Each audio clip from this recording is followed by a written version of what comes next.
अत्यंत महत्त्वाच्या विषयावरती आज आपण बोलण्याचा प्रयत्न करणार आहोत. काँग्रेसचा प्रवास, देशव्यापी पक्ष ते संघटनात्मक संकट, पुनरागमनाची संधी अजूनही आहे का? नमस्कार मित्रांनो, आपण पाहत आहात राजकीय रणभूमी आणि मी आहे विजय पाठक, राजकीय व सामाजिक विश्लेषक. आज आपण एका विषयावरती चर्चा करणार आहोत.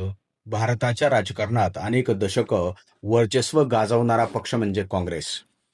स्वातंत्र्य चळवळीपासून देशाच्या उभारणीत मोठी भूमिका बजावणारा हा पक्ष आज अनेक राज्यांमध्ये अस्तित्वासाठी संघर्ष करताना दिसतोय.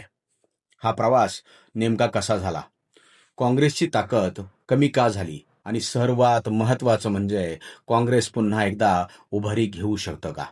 चला, आज आपण परखड विश्लेषण करण्याचा प्रयत्न करूया. काँग्रेसच्या अधोगतीची सुरुवात नेमकी कुठून झाली? राजकीय विश्लेषक वेगवेगळी कारणं सांगत असतात. काही जण नेतृत्वाला जबाबदार धरतात, तर काही संघटनात्मक कमकुवतपणाला, तर काही विचारधारेतील गोंधळाला.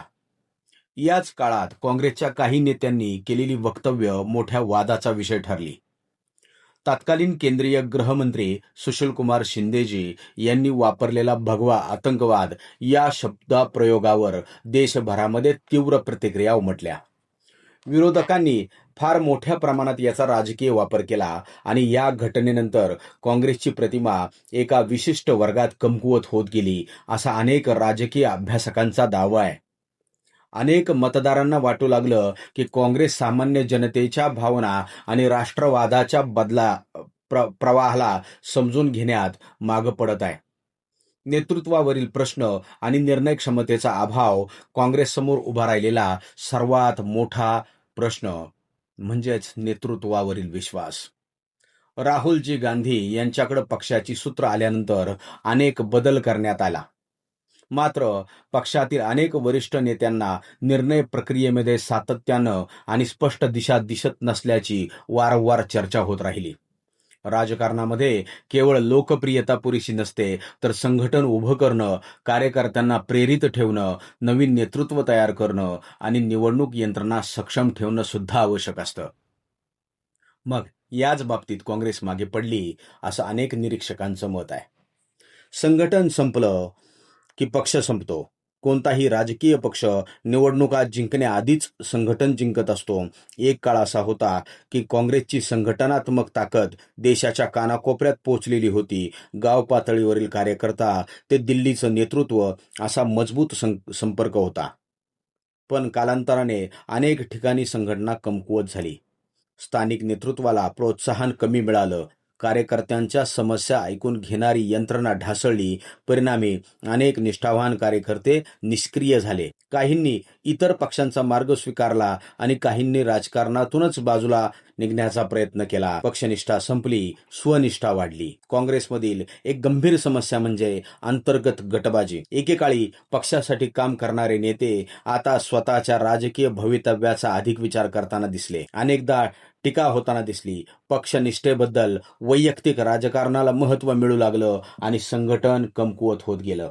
राजकीय पक्षाची ताकद त्याच्या विचारसरणीमध्ये आणि कार्यकर्त्यांच्या निष्ठेमध्ये असते. जेव्हा प्रत्येक नेता स्वतंत्र राजकारण करू लागतो, तेव्हा पक्षाची एकत्रित शक्ती कमी होते. भाजपचा उदय आणि काँग्रेसची घसरण, काँग्रेसच्या कमकुवतपणाचा सर्वात मोठा फायदा कुणाला झाला? याचं स्पष्ट उत्तर आहे भारतीय जनता पार्टी. भाजपनं काय केलं? बूथ पातळीपर्यंत संघटन उभं केलं. तंत्रज्ञानाचा योग्य वापर केला. सोशल मीडिया प्रभावीपणे वापरली. नवीन कार्यकर्त्यांना संधी दिली. त्याचवेळी काँग्रेस अनेक ठिकाणी जुनी कार्यपद्धती आणि अंतर्गत संघर्षात अडकलेली दिसली. राजकारणामध्ये रिकामी जागा कायम राहत नाही. जिथे काँग्रेस मागं सरकली, तिथं भाजप आणि प्रादेशिक पक्षांनी सुद्धा जागा भरून काढली. पण आजची सर्वात मोठी शोकांतिका, आज देशात सत्ताधाऱ्यांवरती नाराज असणारा एक मोठा वर्ग आहे. महागाई असेल, बेरोजगारी असेल, शेतकरी प्रश्न असतील, स्थानिक समस्या असतील, अशा अनेक मुद्द्यांवरती लोक नाराज असल्याचं दिसून येत आहे. पण प्रश्न असा आहे की त्या नाराजीचं संघटन करण्याची क्षमता काँग्रेसकडे आहे का? जर विरोधी मतदारांना एकत्र आणता येत नसेल, तर कार्यकर्त्यांना प्रेरित करता येत नसेल आणि जनतेशी सातत्याने संपर्क ठेवता येत नसेल, तर केवळ सरकार विरोधी वातावरणाचा फायदा मिळणारच नाही. हीच काँग्रेस समोरील सर्वात मोठी अडचण आहे. खरंच काँग्रेसचं पुनरागमन शक्य आहे का? हो, नक्कीच होऊ शकतं. भारतीय राजकारणात कोणताही पक्ष कायमचा संपत नाही आणि कोणताही पक्ष कायमचा अजय राहत नाही. मात्र त्यासाठी काँग्रेसला काही कठोर निर्णय घ्यावे लागतील. 1. संघटन पुनर्बांधणी. गाव, तालुका आणि जिल्हा स्तरावर नव्याने संघटन उभं करावं लागेल. 2. नेतृत्वाला संधी. तरुण आणि कार्यक्षम नेतृत्व पुढे आणावं लागेल. 3. स्पष्ट विचारधारा. जनतेसमोर पक्षाची भूमिका स्पष्टपणे मांडावी लागेल. 4. कार्यकर्ता केंद्रित पक्ष होणं आवश्यक आहे. दिल्लीऐवजी तळागाळातील कार्यकर्त्यांना केंद्रस्थानी ठेवावं लागेल. आणि 5. स्वनिष्ठेपेक्षा पक्षनिष्ठा. वैयक्तिक महत्वाकांक्षेपेक्षा संघटनेला प्राधान्य द्यावं लागेल. काँग्रेस समोरचं संकट केवळ निवडणुकीतील पराभवाचं नाही, तर संघटनात्मक अस्तित्वाचं आहे. एकेकाळी देशाच्या प्रत्येक कोपऱ्यात पोहोचलेला पक्ष आज स्वतःची राजकीय जागा टिकवण्यासाठी झगडताना दिसतोय. मात्र इतिहास सांगतो की संकटातून नवी सुरुवात होऊ शकते. जर काँग्रेसनं आत्मपरीक्षण केलं, संघटन उभारलं आणि जनतेशी पुन्हा नाळ जोडली, तर पुनरागमन अशक्य नाही. परंतु त्यासाठी शून्यापासून नव्याने सुरुवात करण्याची आवश्यकता आहे. आपल्याला काय वाटतं? काँग्रेस पुन्हा एकदा राष्ट्रीय स्तरावर मजबूत पक्ष म्हणून उभारी घेऊ शकतो का? की भारतीय राजकारणात त्याची भूमिका मर्यादितच राहणार आहे?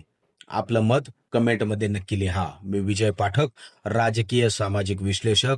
राजकीय रणभूमी या चॅनलला सबस्क्राईब करा, व्हिडिओ लाईक करा, शेअर करा. धन्यवाद.